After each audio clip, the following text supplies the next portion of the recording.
Hoje é sábado, 3 de junho, entra no ar neste momento mais um pré-jogo aqui no canal do TF. Hoje às 18 horas e 30 minutos na Arena da Baixada em Curitiba, Botafogo e Atlético Paranaense. O nosso glorioso é líder do Campeonato Brasileiro, 5 pontos à frente do Palmeiras.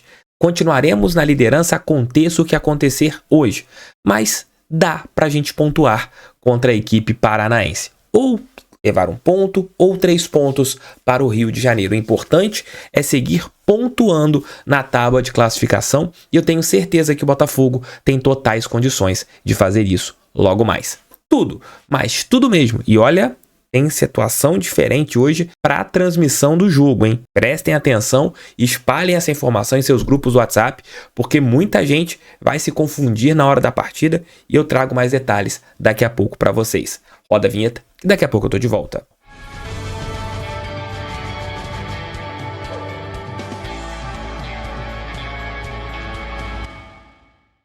E hoje é dia de palpite, hein? Se você entrar lá na estrela, vou colocar o link do meu Instagram aqui na descrição e o QR Code aqui em cima para vocês mirarem o celular e caírem lá no perfil. E tem esse linkzinho que eu tô colocando aqui embaixo para vocês clicarem e poderem fazer ali aquele palpite maroto, moleque serelepe. E claro, cada cadastro vocês ajudam o canal do TF. Gente, não custa nada clicar no link do meu Instagram e no link da estrela para vocês poderem fazer o cadastro. Vocês estarão ajudando também o canal do TF. Entrem lá, façam um cadastro e coloquem o Botafogo ali como o favoritaço para a partida de hoje. E tá bem bacana, hein? Se você palpitar no Botafogo, hein? Dá para se dar bem. Hoje às 18 horas e 30 minutos, no estádio da Arena da Baixada, Botafogo e Atlético Paranaense. A terceira partida entre os dois clubes ali no espaço de pouco mais de 2 semanas.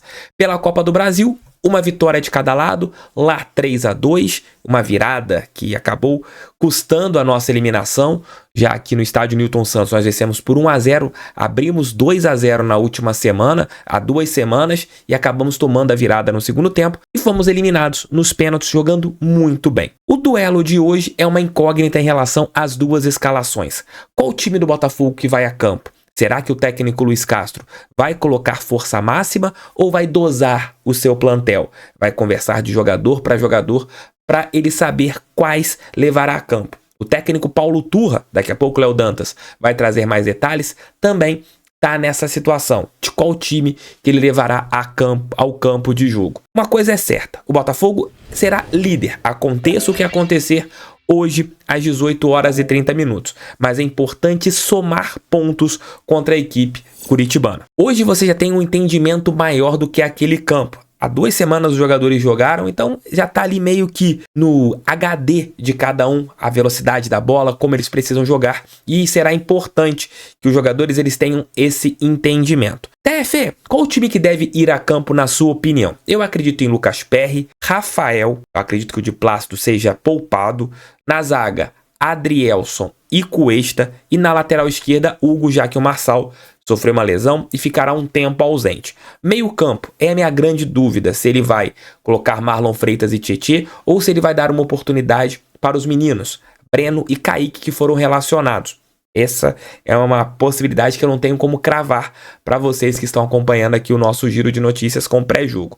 E, fechando o meio campo, Lucas Fernandes. Nas beiradas, acredito que por um lado, Luiz Henrique, já que ele entrou no segundo tempo na partida pela Copa do Brasil, e pela direita, Júnior Santos estava com 3 palmos de língua, assim, no final do jogo, tá muito cansado, o camisa 37, eu acredito que ele comece com Gustavo Sauer pela direita e no comando de ataque, Tiquinho Soares. Esse eu não tenho dúvidas que será o titular do Botafogo, só se o Castro me surpreender muito colocando outro jogador, por exemplo, o Janderson. Mas é uma partida que será difícil, jogar na Arena da Baixada é muito complicado, o Grêmio conseguiu assustar a equipe paranaense na última rodada jogando lá, mas o Botafogo tem que ter o que é o líder, tem que jogar como líder do Campeonato Brasileiro, tem que jogar como atuou na última quarta-feira aqui no Newton Santos, onde nós amassamos a equipe curitibana durante todo o jogo. Se a gente mantiver a mesma postura, o mesmo jeito de jogar com qualquer um dos jogadores que eles entrarem em campo, acho que nós teremos uma grande atuação. Hoje a transmissão será diferente, já que o Atlético Paranaense não tem contrato com o Grupo Globo, o Sport TV, Premier, só tem com a Rede Globo TV aberta. Para as TVs fechadas, o contrato é o seguinte: se você quiser ver pela Cazé TV, tanto na Twitch ou aqui no YouTube, você pode, mas tem que ser um sub, né? Tem que ter uma mensalidade ali na Cazé TV, ou virar membro, que é R$ 1,99 no canal do Casimiro. Ou através da TNT. Em ambas as plataformas, você terá a possibilidade de assistir ao jogo do Botafogo. Então não será no Premiere, não será no Sport TV, não será na Globo, e sim na TNT ou na Cazé TV. Então escolha a melhor maneira para você assistir ao jogo do Botafogo. Lembrando que acabou a partida, 20h30, live pós-jogo aqui no nosso canal.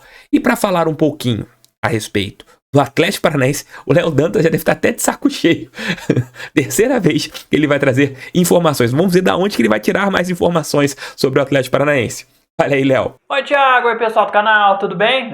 Pois é. Cá estamos nós de novo com um furacão aqui no telão. Eu não aguento mais fazer vídeo falando do Atlético Paranaense. Mas enfim, coincidências da tabela. Mais uma vez, o Atlético com H no nosso caminho. Então vamos tentar projetar esse Atlético e Botafogo em Curitiba nesse sabadão, dessa vez pelo Campeonato Brasileiro. Fui buscar mais algumas novidades, mais algumas coisinhas diferentes, para esse vídeo não ficar tão parecido com o da última quarta-feira. Bom, duas coisas a gente precisa repetir. Deficiências do time do Atlético. Primeiro, e antes de eu enumerar as duas, o Botafogo não explorou esses dois problemas do Atlético nesse jogo de volta no Newton Santos na quarta, pela Copa do Brasil, porque jogou com a bola no pé, né? Teve muito mais posse de bola, sufocou o Atlético na maior parte do tempo e acabou não explorando essas duas armas, que certamente teriam sido exploradas se o Botafogo jogasse de maneira um pouco mais reativa, se o contexto do jogo fosse diferente. Algo que eu imagino que pode acontecer num jogo valendo 3 pontos, num Campeonato Brasileiro, né, em que ninguém tem a vantagem, e do Botafogo como visitante. Então esses dois problemas do Atlético, que o Botafogo imagino que vai e pode explorar. A bola aérea, eu já tinha falado isso no vídeo anterior, o Atlético é, no Brasileirão, o segundo time que mais perde divididas pelo alto. E eu vou falar disso mais lá na frente, mas o Atlético deve poupar muitos jogadores. Pensando em Libertadores nesse jogo, um deles é o Thiago Heleno, que é um dos principais nomes na bola aérea do time do Atlético, no ataque e na defesa.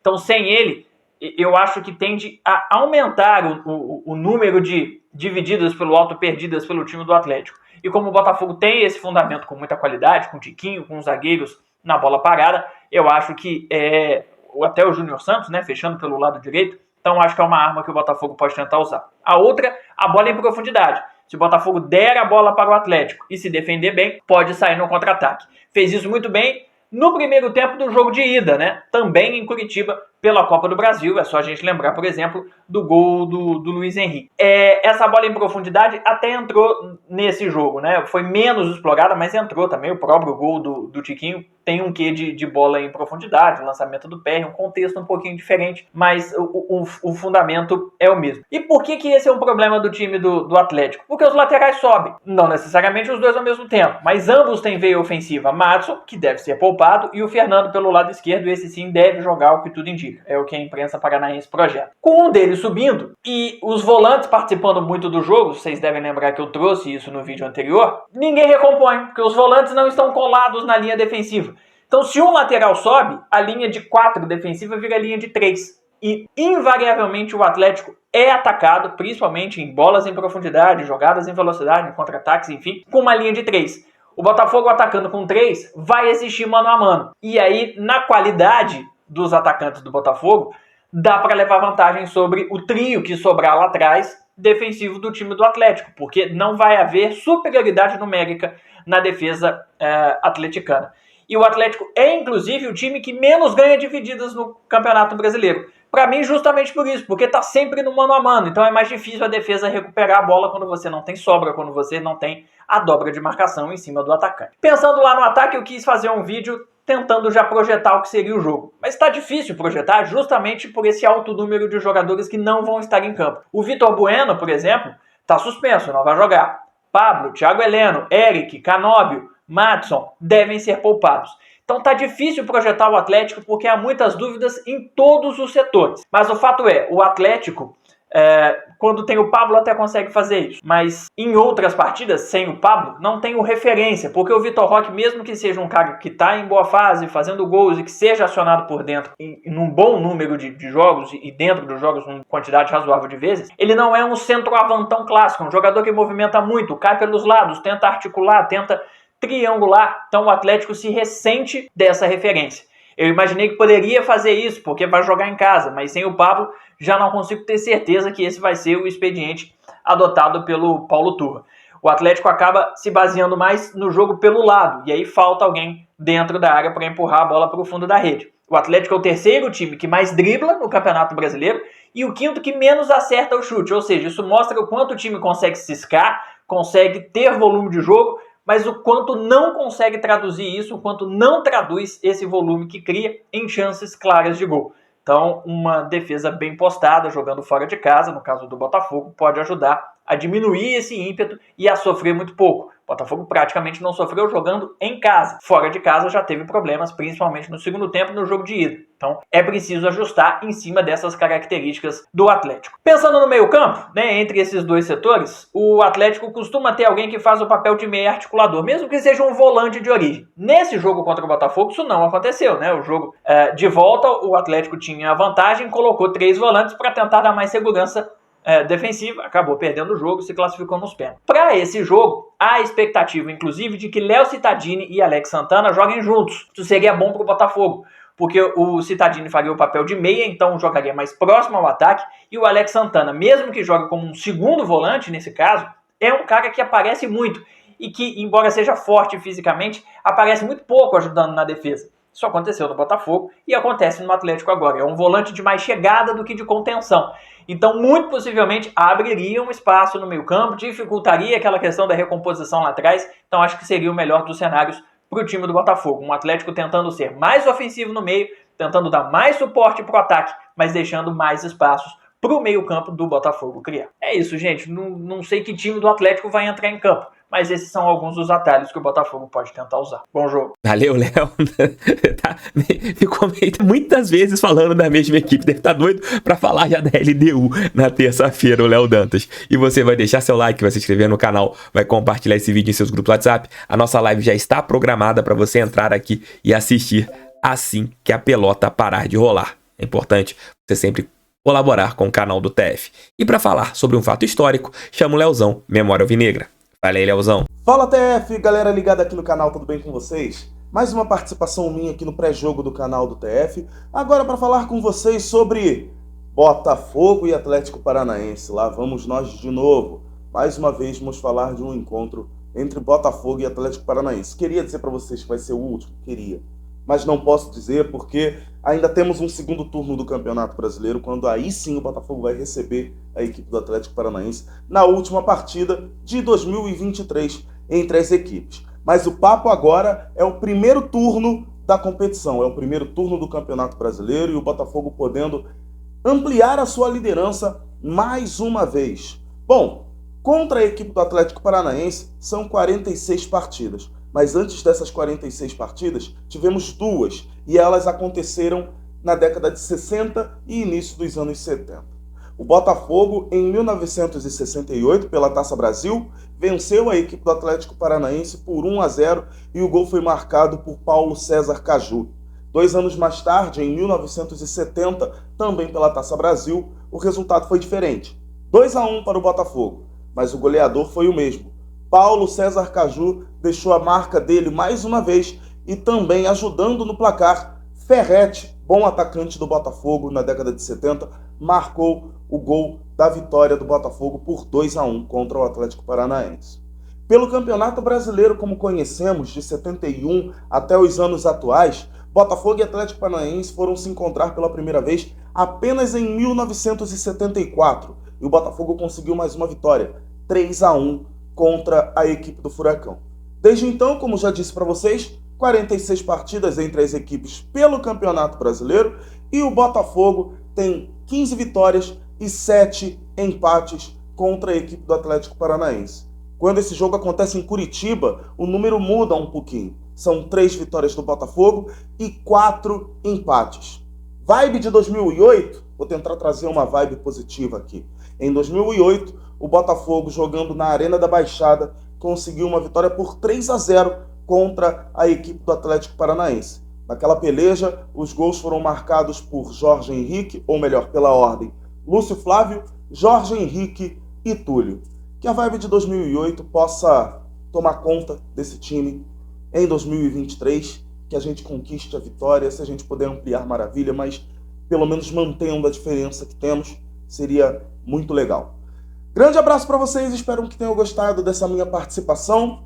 Valeu, fui! Valeu, Léo Dantas, valeu, Leozão, obrigado pela moral de vocês dois. É jogar bola. Se o Botafogo jogar bola, pode pontuar lá no Paraná. É importante voltar com ponto ou pontos. Voltar zerado não seria bom. Voltar trazendo ponto ou pontos seria fundamental. Se a gente ganhar, então, será o melhor dos mundos, porque o Palmeiras tem um jogo mais tranquilo nessa rodada, e se a gente não pontuar, a diferença pode cair significativamente nesta rodada. Mas o Botafogo tem totais condições de se manter na liderança e se manter com uma diferença bem interessante. Tamo juntos, meus amigos. 20h30 estarei de volta com a nossa live pós-jogo. Fogo neles. Pra cima deles, fogão. Sempre fogão. Que o Tiquinho emule o Lima. Quem não se lembra do Lima naquela goleada fantástica que aconteceu há muitos brasileiros atrás lá na Arena da Baixada? Lembram-se de qual ano que foi esse jogo? Valeu, gente. Fui. Tamo juntos.